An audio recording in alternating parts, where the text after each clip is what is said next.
Masterpiece, Mr. Rogers. Oh, hello, Joan. Well, anyway, Dad can't fire me. Back to school in 2 weeks. Well, what'll you have? How about 3 cans of Rogers Special? Sure.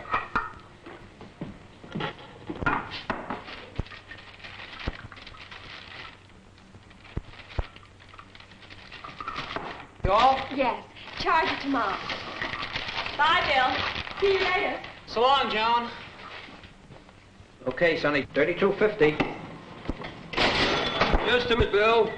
We always pay by check. Well, what's the difference, Dad? It's all money, isn't it? It's much better and easier this way. I don't get it, Dad. It looks like more trouble to me. Why is it easier to pay with checks instead of with cash? Bill, it's about time you learned something about checks, because you'll be using them in personal and business affairs for the rest of your life. Thank you. So long. Now here, I want you to take these checks down to the bank and deposit them. And while you're there, stop in and see Joan Sterling's dad. He'll straighten you out. Okay. I'll call him up. Tell him you're coming. Sure, Bill. A lot of people at first ask just that same question. Why not use cash? Well, here are the main reasons. Safety, receipts, convenience, records. Take safety, for instance. There's nothing safe about cash unless you're holding it tight in your fist. Like that payment of the frosted food salesman you were talking about. Things like this happen every day.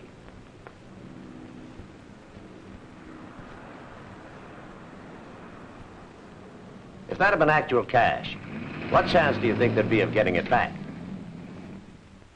Not much, I guess. That's just where the safety factor of checks comes in. If lost or stolen, only the proper person can cash them.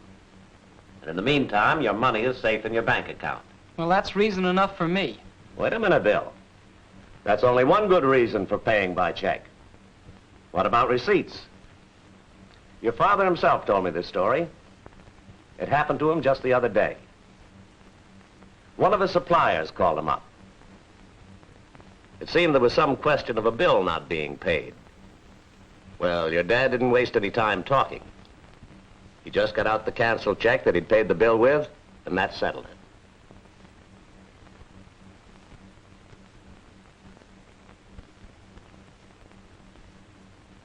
You see, your dad had proof that he'd paid that bill. The canceled check was his receipt. Another reason why checks are so widely used is convenience. Payments can be made any time, any place, and by mail, too. Something you wouldn't do with cash. A final big reason is accurate records. A checking account shows exactly where the money goes. Now, there are a good many reasons why people use checks, but these are the 4 main ones.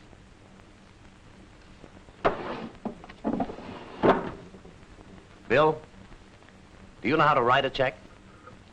Well, not exactly, I guess. Well, always use a pen. Then make out your stub first. That's so you'll have a record of what the check is about.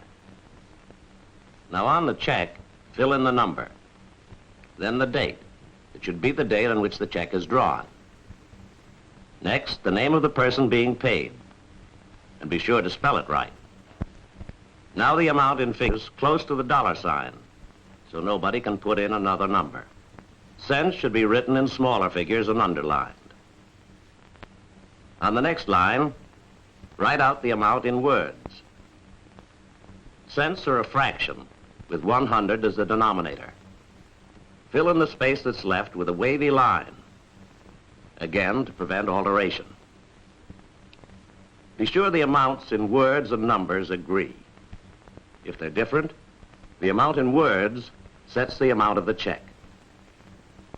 In signing, your signature should agree with the one on file at the bank. Never cross out or change any written part of a check. If you make a mistake, write "canceled" across the face of it and file it away with your canceled checks. Then draw a new one. Well, that's about it. Any questions? Well, what about when someone gives me a check? Don't I have to endorse it or something? Right. There are 3 forms of endorsement that are widely used. The first one, the blank endorsement, makes the check as good as cash. Anyone could get money for it. So don't endorse it this way until you're ready to cash it. Turn it over, and here's where your endorsement goes. This is the simplest form of endorsement. In the blank endorsement, all you do is write your name across the end of the check. Sign it just the way it's made out to you on the face of the check. A special endorsement is a little different. Say your dad gave you a check and you wanted to transfer to somebody else. You'd name the person you're paying it to. Then write your name the way you did before. Now the other fellow will have to sign his name before he can cash it. Finally, there's the restrictive endorsement. This means the check can be used only for what you say it's to be used for.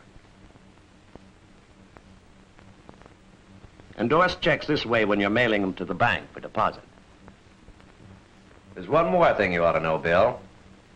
If you get a check with your name misspelled or with the wrong initials, endorse it first exactly the way it appears on the face of the check. Mistake and all? That's right. But under that, write your name the correct way. Now, is there anything else I can tell you? Yes, sir. What happens to the money in all this? When you write a check, just where does the real money go and how does it get there? Well, let's follow a check.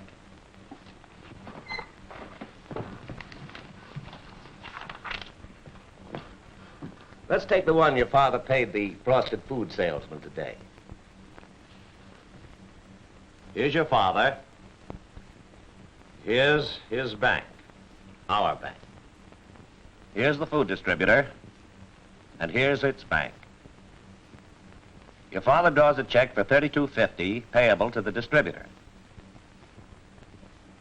That check is in order to us to pay $32.50 of your father's money to the distributor. But the distributor, rather than bothering to come here and pick up the money, deposits the check in its bank and lets that bank collect the money. That means that $32.50 is deducted from your father's account here and added to the distributor's account there.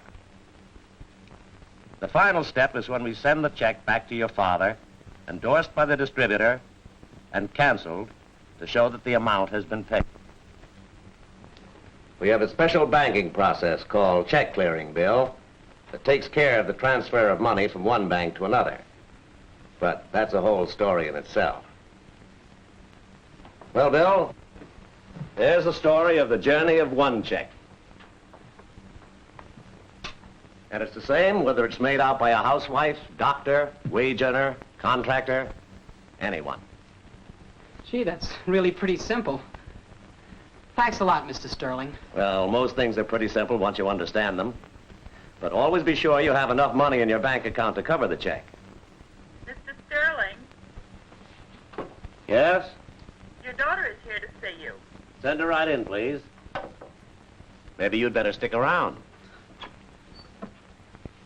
Well, fancy meeting you here. I was just talking to Mr. Sterling, to your father, about checks. Well, what a coincidence. Just what I came down about. Dad, you remember that adorable little dress we saw in the store window? And you said that if I really wanted Yes, it... dear, I remember. How much? Only $10.95. Isn't it a steal?